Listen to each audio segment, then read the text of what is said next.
Muy buenas tardes a todas y todos.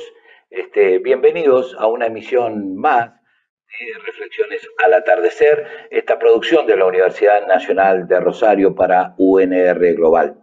Y para comenzar, nuestro agradecimiento a toda la red nacional audiovisual de nuestras universidades que han retransmitido y siguen retransmitiendo estas emisiones.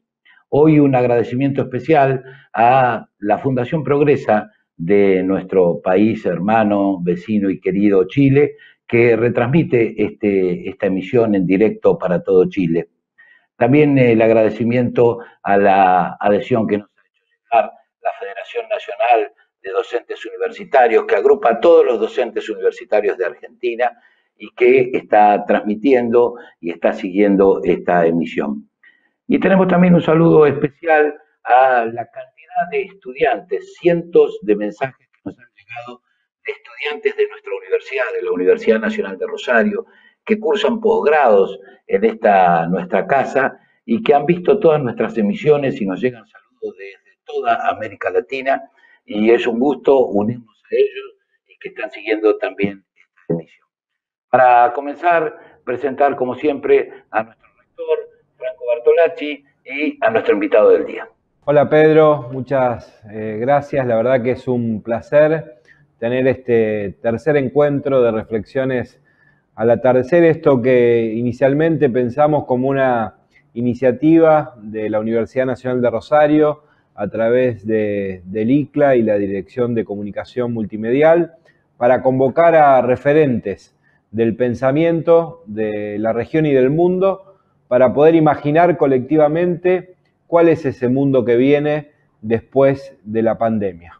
Y me parece que las dos primeras emisiones han sido un aporte claro en esa definición, que no busca encontrar un escenario que efectivamente se produzca, sino en todo caso abrir caminos posibles, plantear interrogantes, poder preguntarnos entre todas y todos por ese futuro común que todavía es incierto y que definitivamente deberá tener también en la región protagonistas activos para poder conducirlo hacia determinados lugares. Así que la verdad que es un placer, y es un placer hacerlo en este caso con un gran amigo de nuestra casa. Yo tengo aquí punteado un pequeño CV de Marco Enríquez Ominami, pero la verdad que no quisiera hacer referencia a la formalidad de los títulos, a su profesión, a que ha sido tantas veces candidato a la presidencia, al rol que juega hoy, porque básicamente se trata,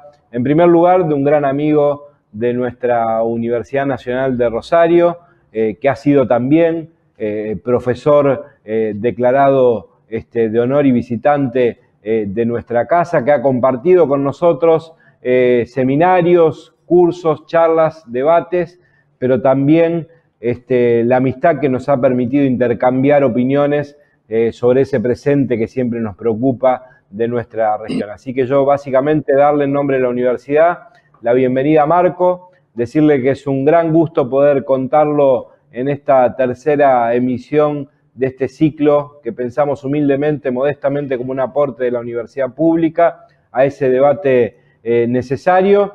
Decirle lo que ya sabe, que lo esperamos cuando nos permita la pandemia recuperar los abrazos presenciales, lo esperamos de nuevo en nuestra ciudad y decir también que motiva esta convocatoria no solo la amistad que nos une, sino fundamentalmente el reconocimiento de que es una voz necesaria para poder hacer ese análisis, ese diagnóstico colectivo y para poder imaginar ese futuro común. Alguien que nos ayude a pensar lo que nos pasa y qué tenemos que hacer para transformarlos. Así que te paso, Pedro, para que iniciemos ya el diálogo con Marco, agradeciéndole mucho la predisposición para acompañarnos hoy. Muy bien, ya todos nuestros seguidores están siguiendo y están viendo a Marco Enríquez en pantalla y como saben todos, la dinámica de este programa es presentarlo y después permitir que durante unos minutos nuestro invitado exponga su pensamiento en esta perspectiva que empezamos a construir desde este presente y después damos pasos a todas las preguntas que ya están llegando a las redes sociales. Adelante, Marco, bienvenido. Hola, no, gracias por la invitación.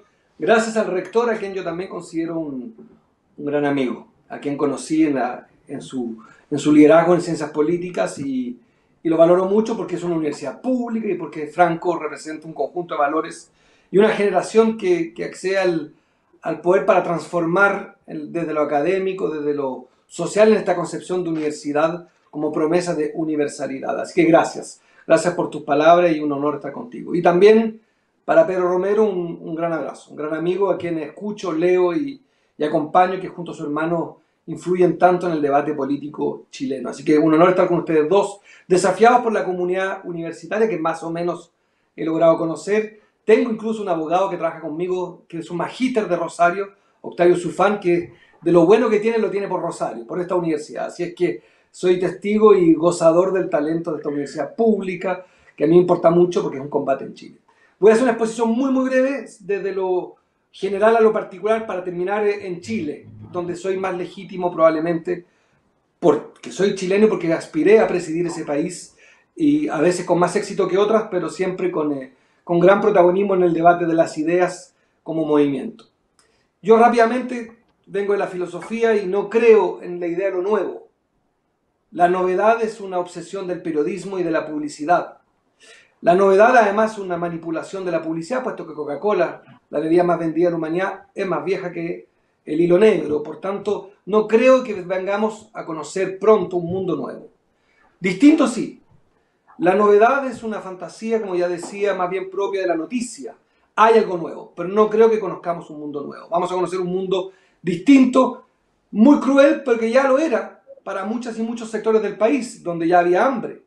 Vamos a pasar de 130 millones de personas con hambre en el mundo a 260. Alguien dirá, es el doble. Sí, pero ya teníamos 130 millones de personas con hambre el 2018, en un mundo en que alimentación hay, y mucha. No creo entonces que conozcamos algo distinto a las categorías, las coordenadas profundamente humanas que hemos nosotros mismos creado. Un debate esencial sobre el rol del Estado. Vamos a tener este ogro filantrópico que describía Octavio Paz como gran protagonista, al menos en 5 áreas: la salud, la educación, la previsión, el transporte, la vivienda. Eso se va a volver el gran protagonista, adicionalmente con 2 debates intelectuales muy ricos, donde creo que vamos a ganar, los que entendemos la necesidad de que haya mercado, pero el mercado necesita un Estado que lo limite, que lo regule para que haya más mercado, para que el poder de mercado tenga sus propios límites en sus malas prácticas, los monopolios, la colusión, todo eso requiere más Estado. 2, en el tema de la deuda. Y hablar de deuda en Argentina es muy importante, porque ustedes tienen en estas horas, por lo demás, están desafiados por una negociación que puede trazar el destino de los próximos 10 años de las y los argentinos.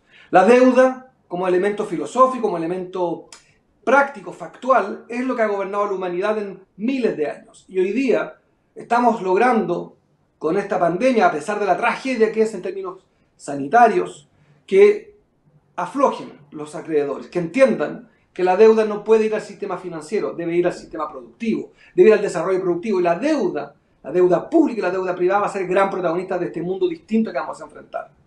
Por último, en materia latinoamericana, América Latina era un continente que venía ya muy mal, que compartía buena parte de los problemas de la economía norteamericana: la desigualdad, mercados poco competitivos, como lo decía antes, una concentración de la riqueza obscena que afectaba incluso la dignidad de los pueblos y de las buenas mayorías de los países. América Latina, en productividad, en narcotráfico, en desigualdad, en crecimiento, había abandonado la década de oro de los gobiernos progresistas. Por tanto, ya venía mal América Latina.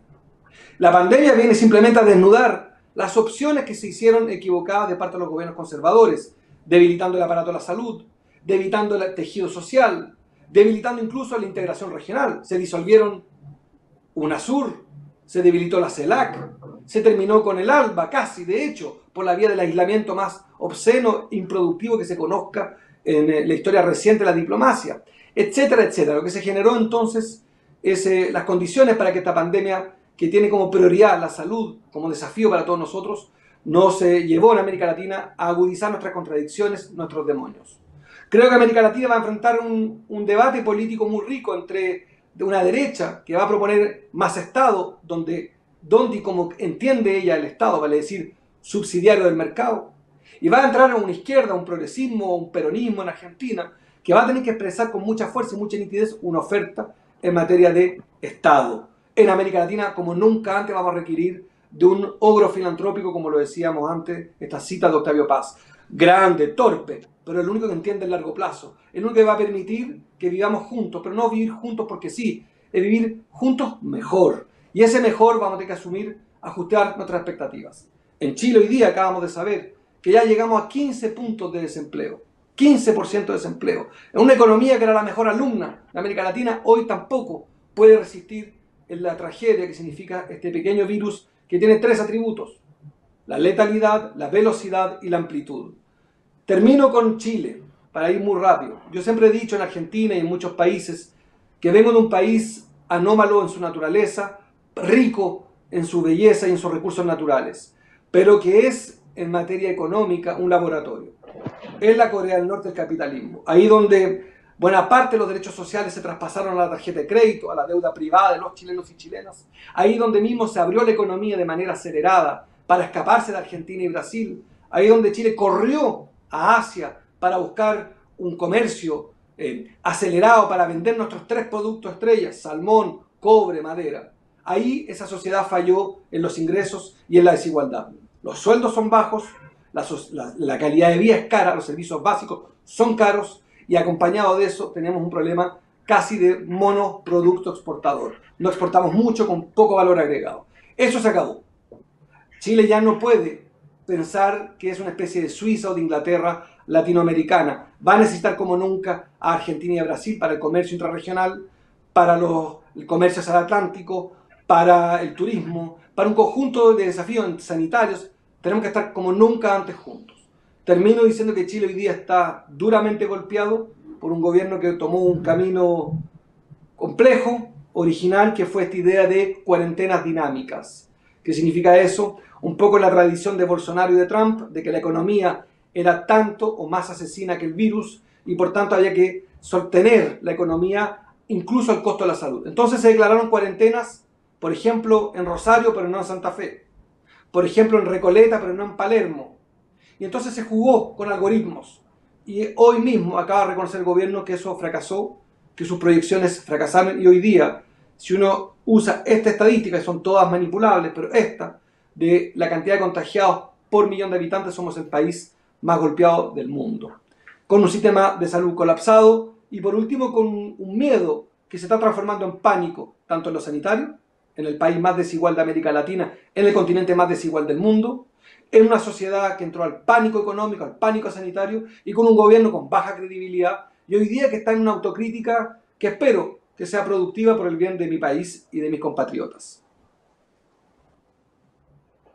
Bueno, gracias Marco por el aporte, como siempre, lúcido, que nos ayuda a pensar este momento. Creo que, por supuesto, va de suyo, sería una buena oportunidad este encuentro para desandar aún más las características particulares que el proceso está teniendo en nuestro país hermano, y en esa pregunta también mandarle un gran abrazo a las y los hermanos chilenos en este momento que, como a todos, nos toca y es muy difícil de vivir. Pero quería hacerte alguna referencia o pedirte alguna referencia respecto de la cuestión regional. Vos recién planteabas que a Chile no le queda otra en este escenario que ir hacia una estrategia más colectiva con Argentina, con Brasil.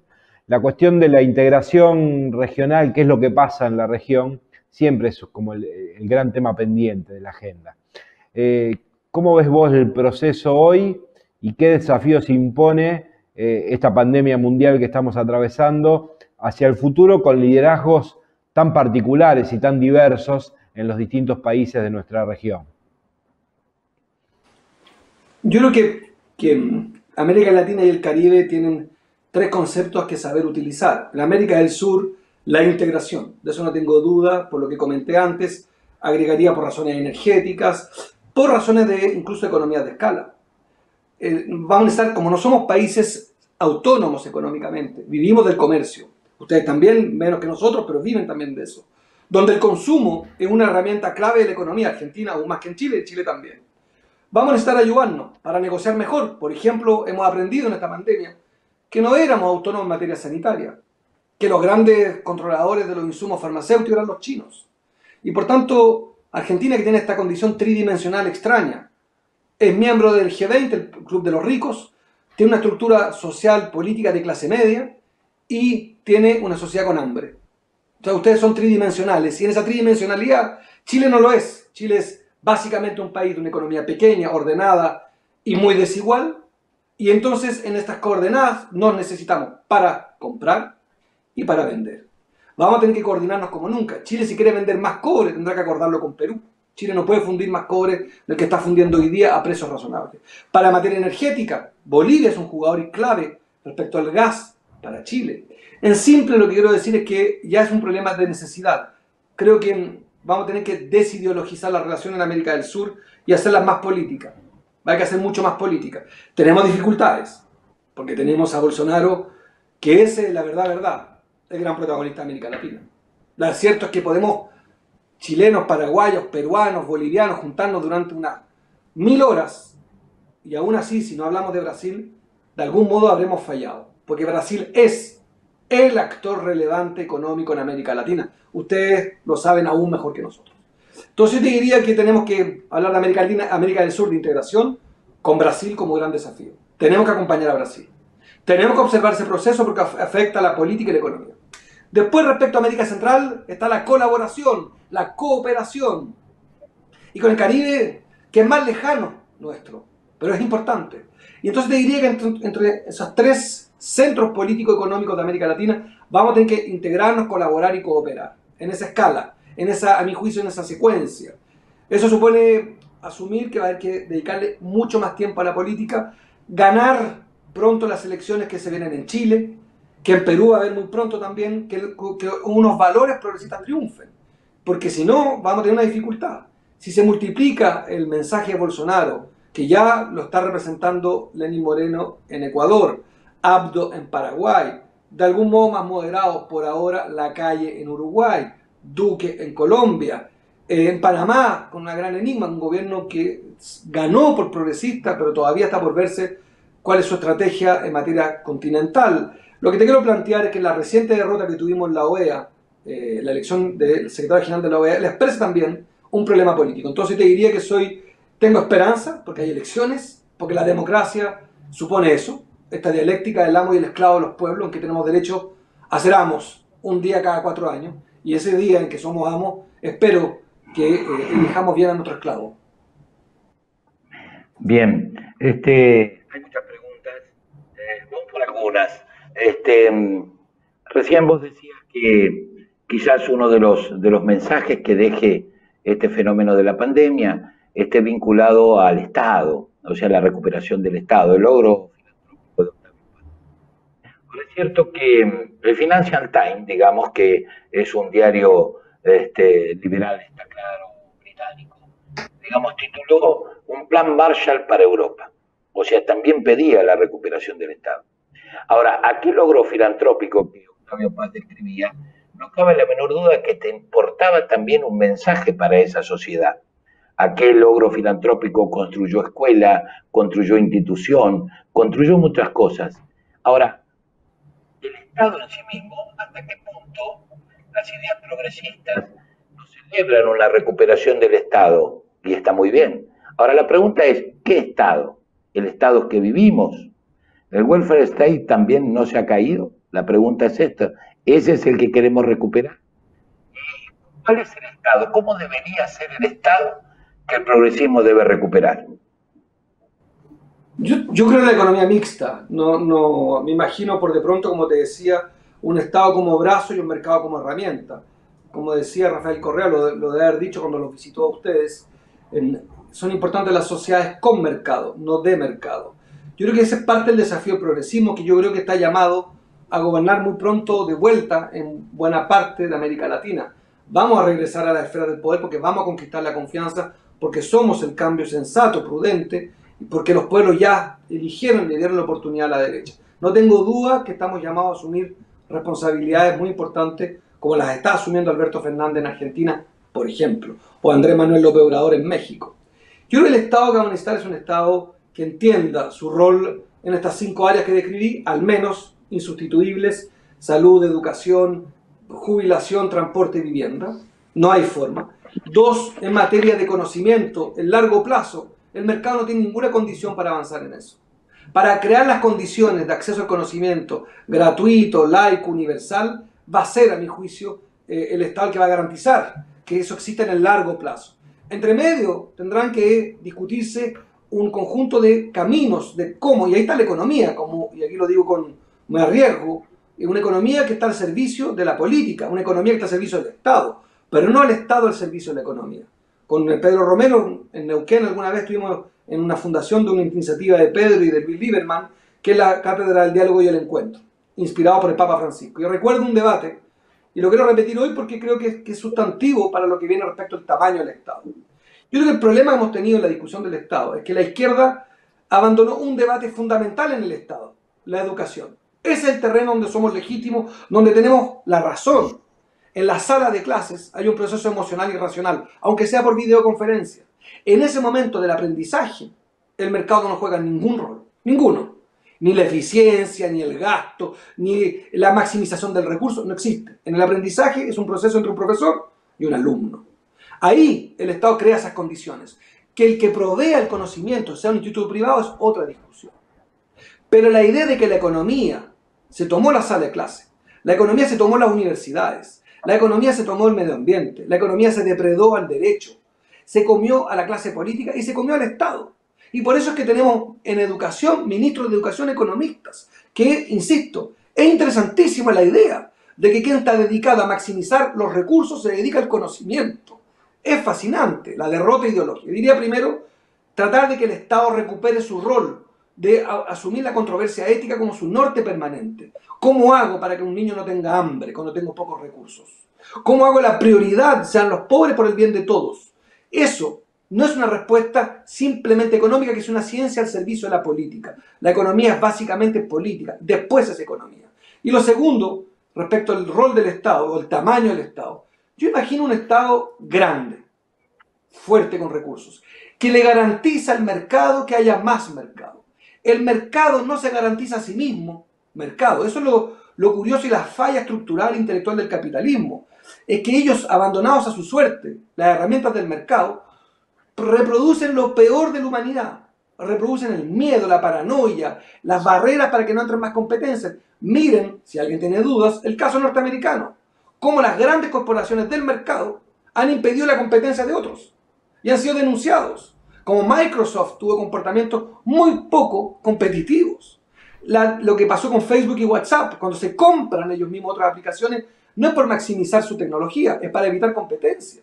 El mercado no le gusta al mercado, para decirlo en simple. Al Estado sí le gusta el mercado, o al menos debiera gustarle. Y esa es mi diferencia con los socialismos reales, que entendieron que el mercado era un problema. No, el mercado es una oportunidad, si es que tiene lo que se llama mercado. Porque, insisto, no hay nada que odie más al mercado que el propio mercado. Bien, Marco.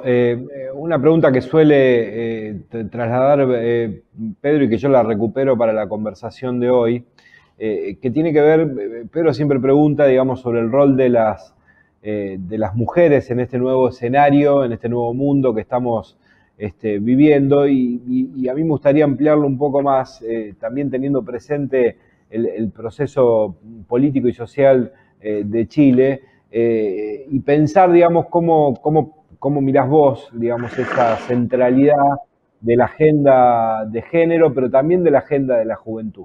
Yo comparto en parte el análisis respecto de que ese mundo, si hay algo que tenemos claro, es que será distinto, no necesariamente mejor, o seguramente no mejor por muchas de las características que vos interpretabas, pero sí en algunas de sus particularidades deja por lo menos en evidencia esa nueva centralidad de una agenda que vienen empujando históricamente en todo el mundo las mujeres y los jóvenes, y me gustaría que podamos compartir algún análisis respecto de cómo esto viene manifestándose en Chile en los últimos años, porque me parece que ahí hay algunas claves que permiten explicar el proceso político y social chileno y qué perspectiva entendés que eso tiene hacia el futuro. Franco conoce muy bien Chile y veo que además eres fino conocedor de la actualidad, efectivamente. Aquí hay como dos, a mi juicio, elementos que reaparecieron y con mucha fuerza. Una es la agenda de los jóvenes, que fueron los que detonaron las protestas de octubre en Chile. Recordemos, breve, para si alguien no lo siguió, un día de octubre, un 18 de octubre, el presidente de Chile sube el precio del subte en 30 pesos chilenos. Unos pocos centavos de dólar. Muy poco el aumento, pero un aumento que le dolía solamente para los adultos, eximía a los jóvenes. Y ese 18 de octubre, en la tarde, un grupo de pingüinos en Chile, porque son los uniformes escolares que se usan, un grupo de jóvenes estudiantes secundarios dinamita el principio del pago y dice: nosotros no pagamos, nos cansamos, no pagamos. No porque a nosotros nos afecte, si a ellos no les afectaba, por solidaridad. Y esa misma noche, la juventud chilena decide desafiar todo. Las amenazas de guerra del presidente, los toques de queda, los estados de sitio, a los militares, y esos jóvenes desafían un sentido común que había instalado en Chile, esta idea de dejen que las élites, los expertos gobiernen. Y deciden tomar ellos una plaza muy importante de la capital, que es la Plaza Italia, le cambian el nombre, la Plaza Emilia. Te respondo lo primero, es decir, los jóvenes chilenos son la generación, a mi juicio, hoy, que produjo las movilizaciones más grandes de la historia de Chile y logró, hasta la pandemia, torcer un sentido común. Derrotó esta idea de que Chile era un modelo en lo económico, que aquí había un paraíso y que ese paraíso era el de los ricos, donde yo vivo, por lo demás, para ser transparente, en este barrio, donde aquí hay 0,1% de pobres, y que los jóvenes se les decía, trabajen para vivir aquí. Entendieron después de 30 años endeudados en miles y miles de dólares para estudiar carreras en universidades de bajísima calidad, que todo esto no era cierto y que el Estado se había escondido de sus deberes. Por otro lado, en la mitad del movimiento social, cuando estaba permanentemente el debate si este movimiento era capaz de sostenerse, las mujeres, un grupo de artistas y de lideresas sociales, crean una enorme coreografía inspirada por lo demás en una intelectual argentina, e instalan un debate gigantesco respecto del machismo, el patriarcado, un Estado violador, y hacen una cosa maravillosa y que establece la idea de que sin ellas no hay nada. Y entonces, prepandemia, jóvenes y mujeres instalan dos afirmaciones que son subversivas para las élites chilenas. Uno, los jóvenes diciendo en realidad no tenemos futuro. Aquí en Chile, 7 familias controlan el 80% de los bancos, 80% de las farmacias, 80% de los supermercados, 80% del mercado energético, 80% de la pesca, etcétera, etcétera. Por tanto, ¿para qué nos hacen endeudarnos para estudiar si en realidad estamos condenados a repartirnos una pequeña parte de lo que es nuestro? El mercado, que es un mercado de información al cual contribuyen todos los consumidores. Después las mujeres agregaron algo. Frente a un presidente extremadamente inculto, dijeron: mire, si hay alguien que ha pagado costo en Chile son las mujeres, que ganan en promedio, como en el resto de América Latina, entre un 20 y un 25% menos que un hombre a igual responsabilidad. Pero peor aún, como tenemos la desigualdad que ustedes no conocen en Argentina, aquí se expresa de la siguiente manera: que una mujer que nace a 40 minutos de transporte público de esta comuna puede llegar a vivir 10 años menos. O sea, dos mujeres viven en la misma ciudad, pero las separa 40 minutos de transporte público. Y lo que se calcula es que viven 10 años menos. 10. Y ese debate de la desigualdad vista desde el género fue un gran prima. Entonces te diría, querido Franco, que no por ser lamebotas, pero observas muy correctamente que a mi juicio los dos grandes motores de lo que viene y la enigma que hay es, en medio de la pandemia, post-pandemia, si eso va a seguir existiendo, porque estamos entrando en un proceso de, igual que el resto del mundo, de gran contracción económica. Y como Chile es una economía, aunque más solvente que nuestros vecinos, con más capacidad de crédito, también es una economía frágil, porque la desigualdad significa bajos ingresos para buena parte de los chilenos. Y por eso que hoy día, como en pocos países del mundo, los chilenos están saliendo a las calles, en medio de la pandemia. Les da lo mismo que haya pandemia, que haya cuarentena. Están protestando y hay focos que se van multiplicando todos los días, de a 3, de a 4, en distintas partes de Chile, diciendo tenemos hambre. Y ahí la pregunta es: ¿qué va a pasar si ese movimiento va a recuperar la fuerza que tenía antes o va a encontrarse con una demanda enorme de orden para que haya crecimiento económico? Como si ese fuera el único camino para el crecimiento económico, el orden que nos impone la derecha. Ese es el debate, a mi juicio, que viene, para lo cual yo soy un esperanzado, que esas dos fuerzas, jóvenes y mujeres, son un matrimonio indisoluble de la prosperidad social. todos los que están siguiendo esta transmisión. Ven el graph que dice Marco Enrique Sominami, fundador del Grupo de Puebla. Por eso es que te voy a pedir, Marco, que compartas con nosotros cómo surgió este Grupo de Puebla, cómo surgió esa iniciativa y cuál es la idea del Grupo de Puebla, que tuvo un gran impacto en Argentina, que aún día a día sale en los medios de prensa, que también ha tenido un costo para vos este Grupo de Puebla. Y entonces me encantaría que compartas con todos los que están siguiendo esta emisión la trastienda del Grupo de Puebla. Voy a partir por lo formal y después la trastienda. El Grupo de Puebla es un grupo de hombres y mujeres libres, progresistas, hombres y mujeres de poder, con cicatrices, que responden WhatsApp, que conjugan dos verbos: pensar al progresismo y articular al progresismo a nivel continental. Son 40 líderes de 14 países, que se reúnen una vez al mes y que promueve además la unidad, inspirado en lo que pasó en Argentina, en que moros y cristianos fueron capaces de unirse para las elecciones, pero también hoy da la impresión, visto desde lejos, que moros y cristianos, incluso más allá del peronismo, están juntos para combatir a la pandemia, de la mano de un hombre, un profesor de Derecho, un amigo, Alberto Fernández.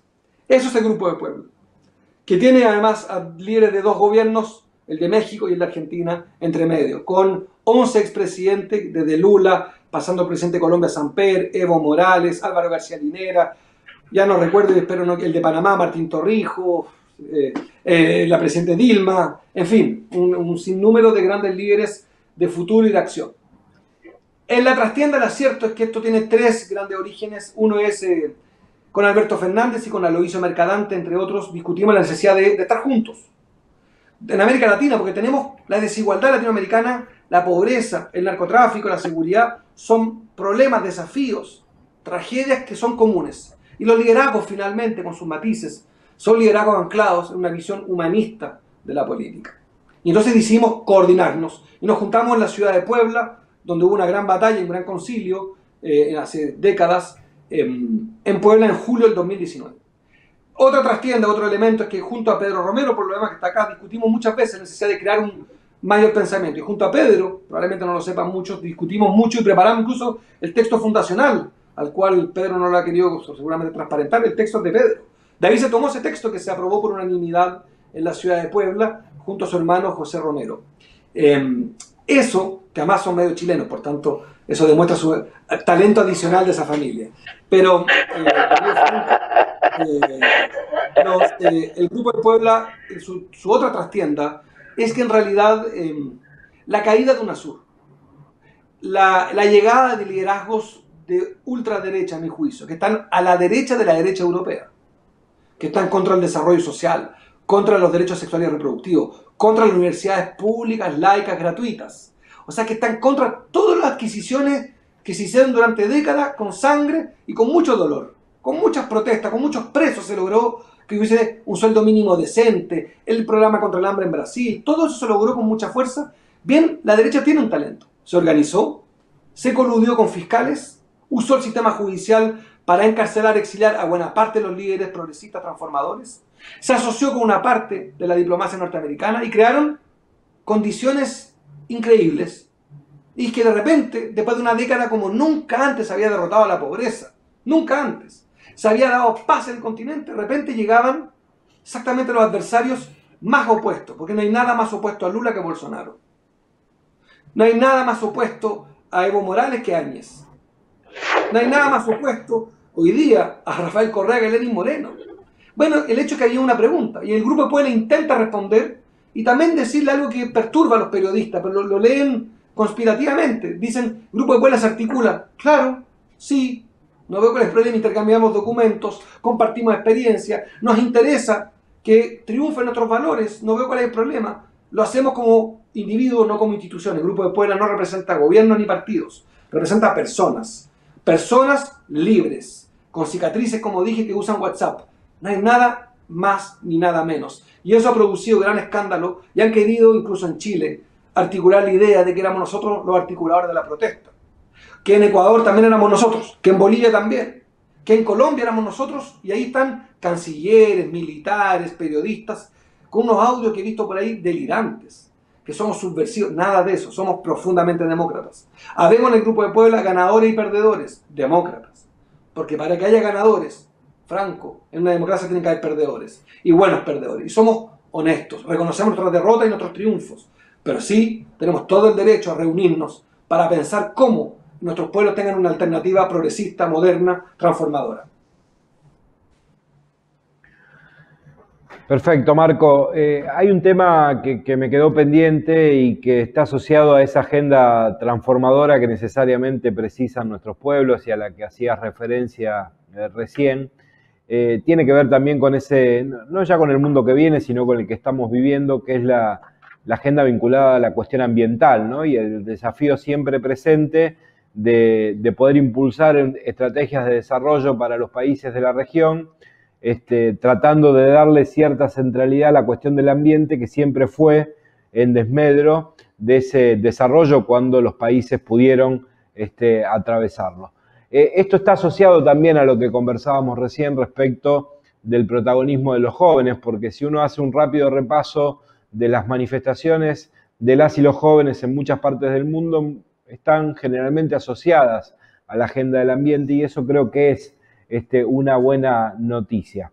En el contexto de la pandemia, con las consecuencias y las secuelas que esto va a plantear para todos los países del mundo y en la nueva agenda internacional, ¿cuál entendés vos que son esas deudas pendientes en materia ambiental y cuál es la agenda que deberíamos impulsar en nuestra región? Yo siempre he creído, Franco, y lo he debatido contigo cuando eras decano de la facultad, donde por lo demás mucho hablamos del Proto Puebla, porque ahí se hablaba mucho en tu facultad, me acuerdo perfecto, del problema de la integración. Yo fui invitado por ti y más de una vez a esos debates. Yo voy a hacer una afirmación y permítanme equivocarme por completo.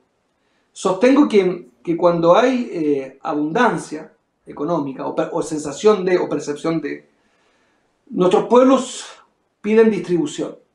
Y que cuando hay escasez, piden autoridad. Y es difícil discutir contigo esto, que eres politólogo, pero déjame equivocarme. Si se instala este principio, si uno acepta este péndulo, creo que entre medio del medio ambiente corre un riesgo siempre. Porque habiendo escasez viene el productivismo. Y cuando hay escasez, la pregunta no es si la energía es verde, si no, el tema es hambre.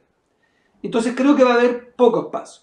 Pero va a depender, y ahí viene el debate más antiguo también, desde la época de Roma y mucho antes, de las élites.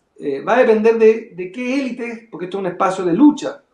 El poder no conoce el vacío. ¿Quién gana ese poder?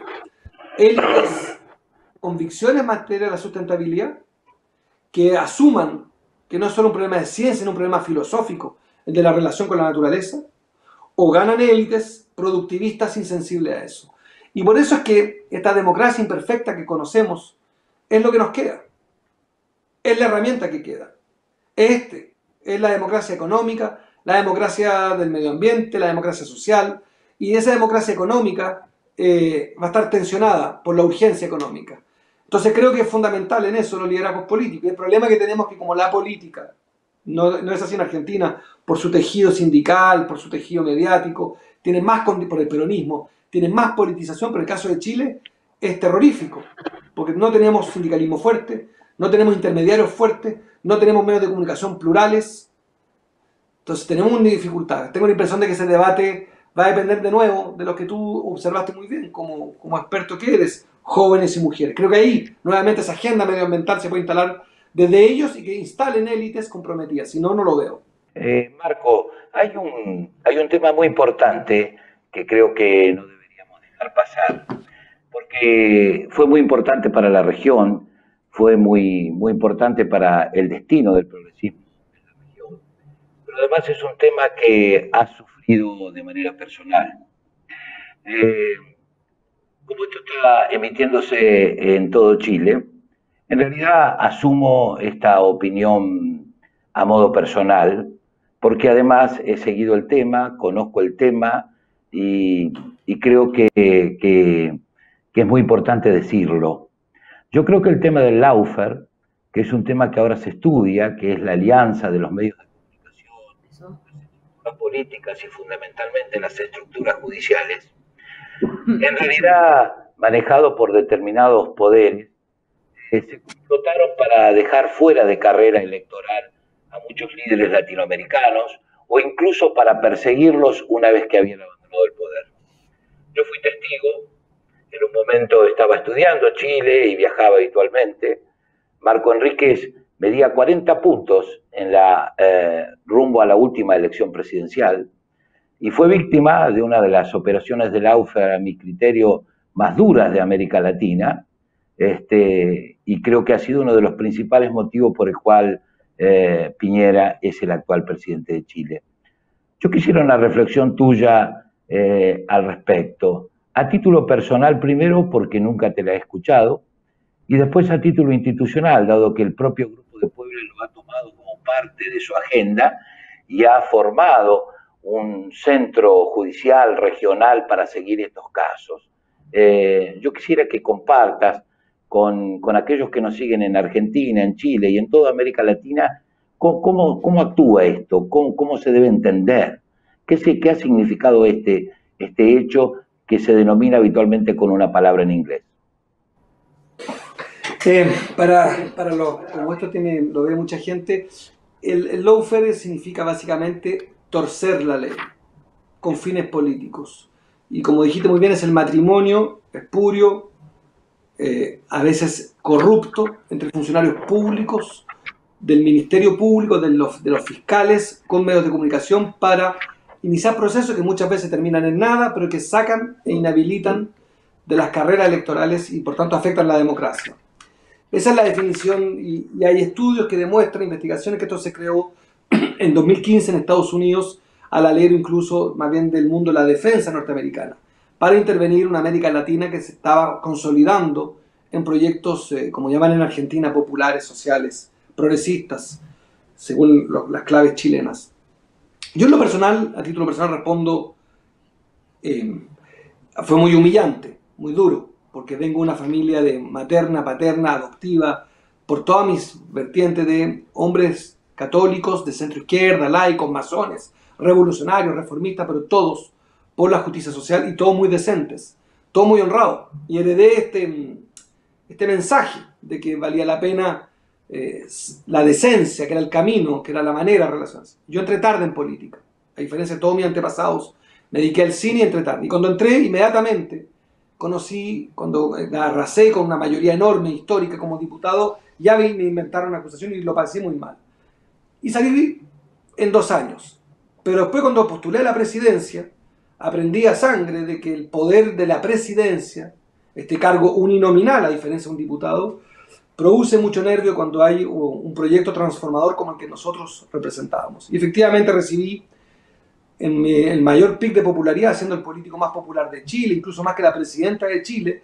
De repente, en pocos meses tenía 13 acusaciones obscenas, locas, delirantes, y para ser honesto, me paralicé. En vez de ser capaz de simplemente proclamar mi inocencia, me paralicé, me quedé impactado de cómo mi adversario de gobierno y de derecha, temiendo un outsider, temiendo a alguien que estaba fuera de la caja, fuera a llegar al poder, estaban todos coludidos por silencio, por acción o omisión en el derrumbe de mi imagen. Y lo lograron, porque pasé de la mayor popularidad del ranking del político con más futuro presidente, más popular, más querido, al más impopular. Y a pesar de eso decidí competir junto a un colectivo, el colectivo progresista, mi partido, para muchas cosas. Marcar la agenda, pero también porque había una pedagogía respecto a la decencia. Y he ido ganando, de las 13 acusaciones ya cerré 11, quedan 2 que yo me he negado a aceptar acuerdos de ningún tipo y he pedido que vayamos a juicio, llevo 6 años. Y es, a mi juicio, otra evidencia de la corrupción. 2 datos de 20 que tengo, 2 que te quiero dar. Los 2 fiscales que me interrogaron y me acusaron, me investigaron, filtraron a la prensa información sesgada, los 2 son de Piñera. Uno hoy es asesor de Sebastián Piñera en el Palacio Presidencial, Pablo Gómez. Es el fiscal, es asesor por $10.000 mensuales en el Palacio Presidencial. Para prueba, una evidencia. A ver, es suficiente, ¿no? La segunda, que el fiscal que me interrogó, además, que inventó mi declaración, que la tergiversó, siendo el futuro presidente de Chile en términos de encuestas, ese confesó ahora haber mentido cuando dijo que no había recibido oferta de trabajo de Piñera. Reconoció haber recibido en el mismo pedido que me investigaba una oferta de trabajo en caso de Piñera ser electo presidente. Más evidencia de la manipulación de la justicia es esa. Si alguien está vinculado a la corrupción en Chile es Sebastián Piñera. Sin embargo, el único candidato presidencial de la historia de Chile que va a ir a juicio soy yo, y voy a esta altura con mucha esperanza que haya un tercero imparcial que zanje esto. Ha sido un viacrucis y fue muy humillante como familia, muy doloroso. Así es que eso a título personal. En términos institucionales, el Grupo de Puebla ha creado un brazo jurídico, que es el Centro Latinoamericano por la Justicia y la Democracia, que por lo demás quiero decir, Puebla podría haber sido el Grupo de Rosario. Siempre pensamos hacerlo en Rosario, por el rol que tenía Franco, por la Universidad de Rosario, por Pedro. Se puede llamar el Grupo de Rosario, pero se llama Grupo de Puebla por cómo es la vida, por accidentes logísticos. Pero puede haber sido el Grupo de Rosario. Creado en la universidad, me faltó llamar a Franco un día para pedir, no lo hice, solicitar que nos prestara una sala, pero bueno, se llama Grupo de Puebla.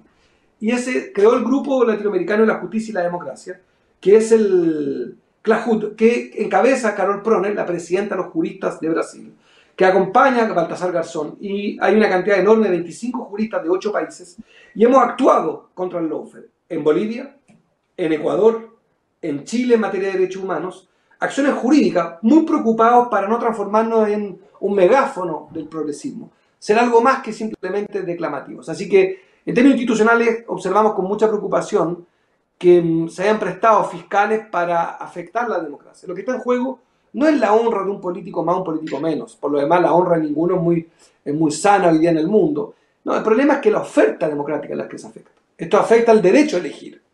Y eso es lo inaceptable. Y ahí el paroxismo, el caso más conocido, el de Lula, se afectó la democracia. Se sacó de carrera quien ganaba la elección. Y ahí está lleno de ejemplos. Ustedes lo conocen con mucha controversia en muchos países. Entonces, nosotros hemos decidido actuar, denunciar, y aunque se afectó la democracia, de hecho, en muchos países, en Chile, en Brasil, en Bolivia, en muchos países, vamos a perseverar y vamos a seguir denunciando a la clase política en general conservadora y a su vez a los fiscales corruptos que se han prestado. Pero sí quiero decir algo. Eso no exime de que ha habido corrupción en los gobiernos de derecha e izquierda. Sería un enorme error pretender decir que porque hay lawfare, todas las denuncias de corrupción son falsas. No, no, no. Ha habido corrupción en los gobiernos de derecha y de izquierda, y parezco una especie de, perdón al rector que con ese nivel de conocimiento, pero parezco una especie de mi universo, de concurso de belleza al decir lo que voy a decir, que es una sagrada estupidez, pero en todo hombre que ha trabajado por representar un país hay un deber como una aduana del lenguaje.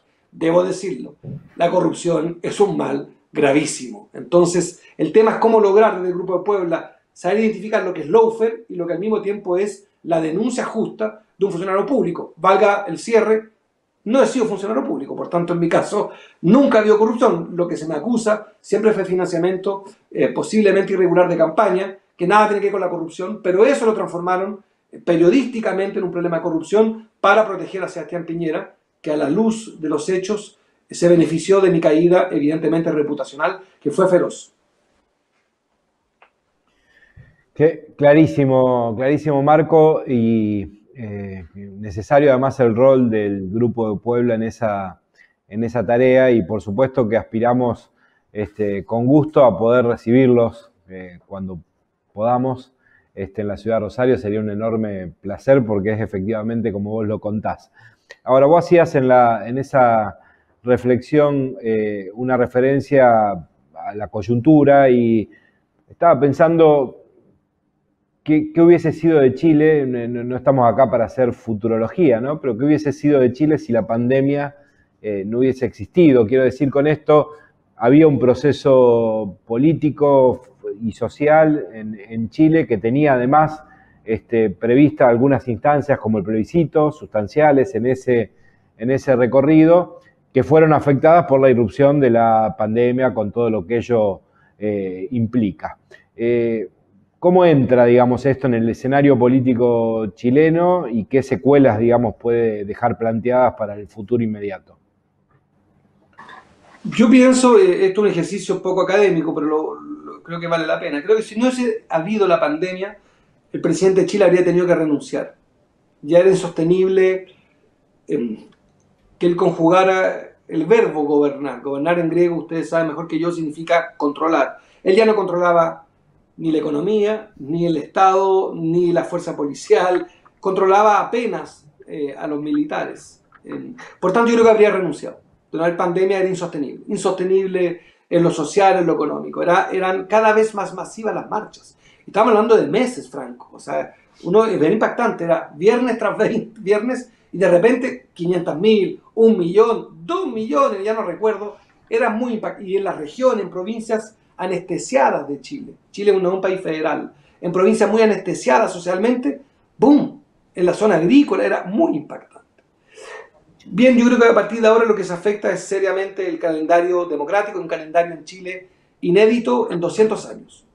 Porque hay en el mes de octubre una postergada elección a la Asamblea Constituyente, un referéndum, un plebiscito, perdón, el primero en 30 años. Nosotros entramos a la democracia política en 1988 vía un plebiscito.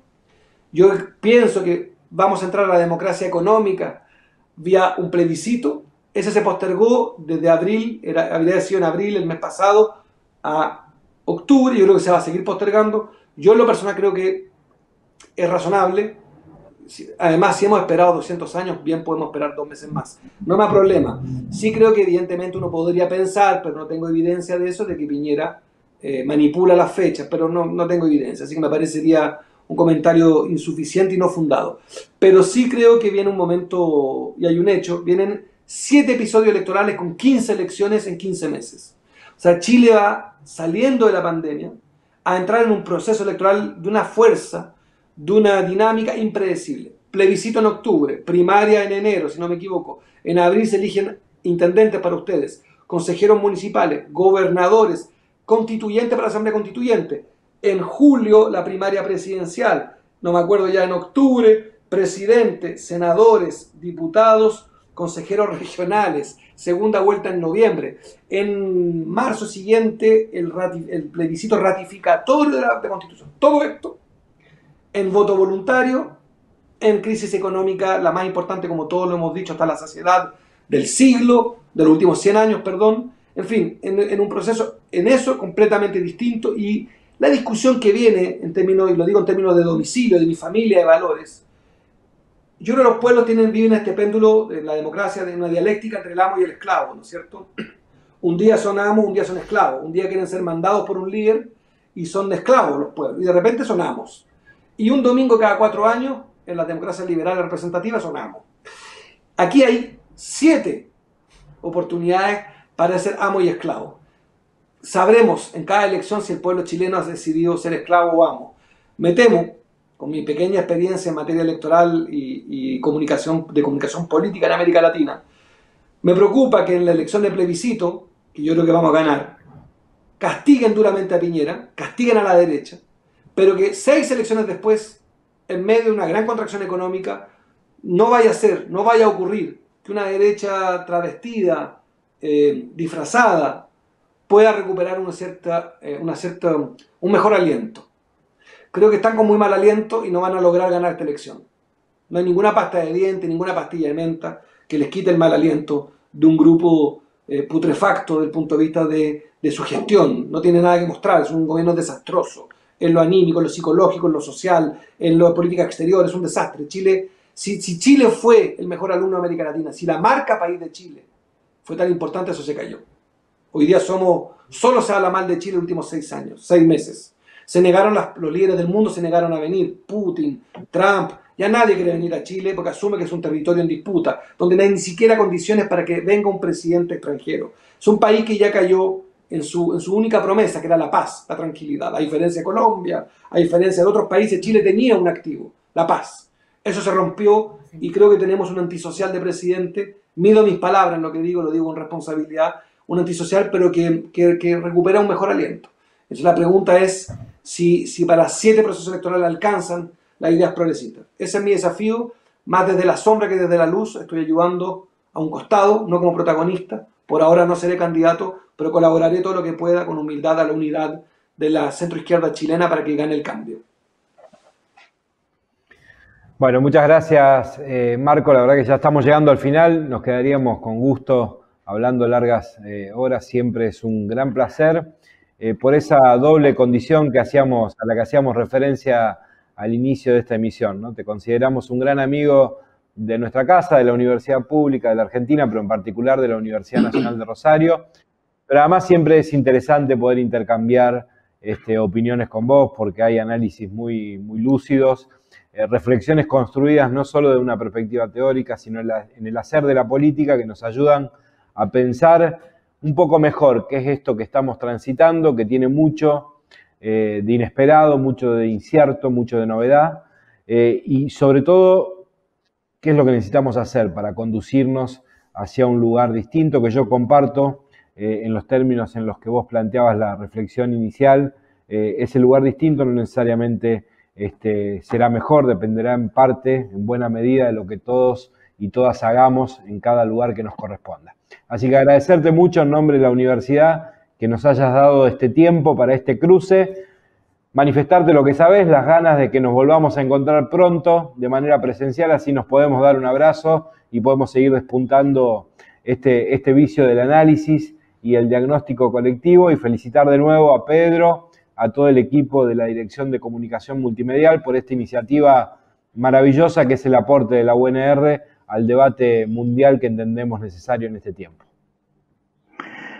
Marco, te doy 30 segundos para que te despidas de todos los latinoamericanos que están siguiendo esta misión. Gracias, Pedro, gracias, Franco. Dos reflexiones muy breves. Yo pienso de que no se trata de vivir mejor, se trata de vivir mejor juntos. Y ese desafío de vivir juntos es el desafío de América Latina. Ya no hay esta idea de que uno solo llega más rápido. Juntos a lo mejor no llegamos tan rápido, pero vamos a llegar más lejos. Y la pandemia demuestra que se requiere más sustancia que velocidad. Se requiere algo sustantivo como respuesta a los problemas de la humanidad y los nuestros, los de América Latina, que son particulares. En un continente que va a perder protagonismo, que es menos relevante, que depende de lo que pasa fuera de América Latina. Ya no es América Latina el motor del mundo, lejos de eso. Estamos hoy día más bien como observadores de los problemas del mundo, y a lo mejor, si le da mejor al mundo, nos irá mejor a nosotros. A partir de ahí, construiremos nuestro futuro como grandes protagonistas. Y por último, Aristóteles decía en su tratado sobre la amistad que quien tenía muchos amigos era sospechoso, quien tenía pocos amigos era avaro. Y ustedes, yo los considero a la Universidad de Rosario un amigo del Grupo de Puebla, un amigo, por lo menos en lo personal, porque hay que tener un promedio preciso de amigos, no tanto ni tampoco. Y yo creo que en esa ecuación, para mí, la Universidad de Rosario, encabezados por Franco y acompañados por Pedro Romero, son nuestros amigos. Un beso y un abrazo a todos y a todas las estudiantes, académicos, trabajadores de esa fantástica universidad que ha iluminado a América Latina durante tantos años. Un beso y un abrazo. Muchísimas gracias, Marco, muchísimas gracias, Franco, y muchísimas gracias a todos los que siguieron desde los distintos lugares de Argentina y América Latina esta tercera emisión de Reflexiones al Atardecer. Nos volvemos a encontrar en un próximo Atardecer Latinoamericano, pensando el mundo por venir.